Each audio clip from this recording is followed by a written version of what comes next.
omaly no nanao fanambarana tamin'ny fomba ofisialy sy teo anatrehan'ny filohan'ny troika sady filohan'ny Tanzania ihany koa ny filoha teo aloha Andriamatoa Marc Ravalomanana anisan'ny fanontaniana mipetraka ao an-tsain'ny be somary ny amin'izao fotoan'izao dia ny hoe rehefa tsy latsaka hofidiana amin'ny fifidianana filoham-pirenena amin'ny taona 2012 Andriamatoa Marc Ravalomanana dia iza kosa ry no kandida arotsaky ny avy eo anivon'ny antoko tiako Madagasikara eo amin'izay toerana izay isy ny fanadihadiana nataon'ny vola ravoavy makasika an'izay eo amin'ny sarany Tsirako Torso.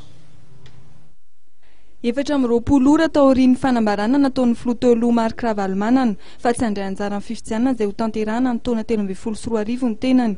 Tsy mbola misy aloha ny fanapa-kevitra mivoaka mikasika izay ho kandida hisalotra ny lokony antoko tim sy ny ankolafy Ravalomanana. Araka fanazavana nentin'ny Dr Jules Rendemaolson hatreto dia miandro ny fanapa-kevitra ary mbola hivory mikasika izay ho kandida atolony amin'ny fifidianana ny ankolafy Ravalomanana.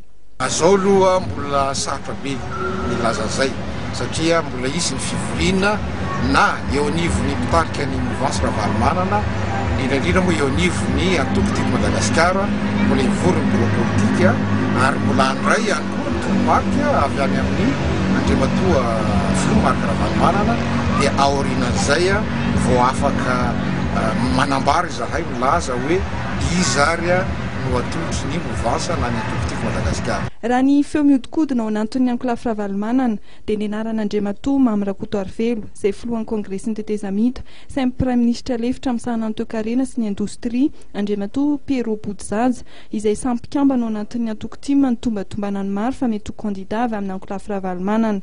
Momba ny fanapa-kevitra niraisin'Andriamatoa Marc Ravalomanana omaly indray dia laza ny Dr Jules Rendemaolson fa tsy nampozim-pomba ny filoha teo aloha ny fanapa-kevitra niraisin'Andriamatoa Marc Ravalomanana tsy ho kandida amin'ny fifidianana.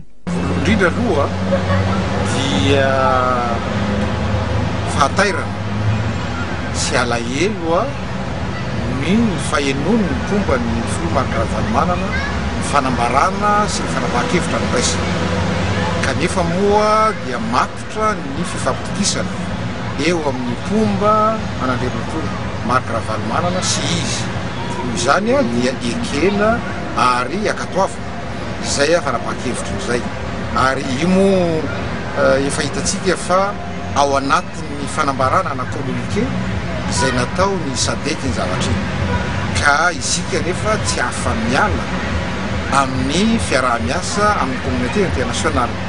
Ary zahay dia mino ary tokony izay mihitsy le izy fa Andriamatoa Andry Rajoelina dia tokony andray fanapa-kevitra ohatra nataony filoha Marc Ravalomanana izany hoe tokony tsy hilatsaka ihany koa izy.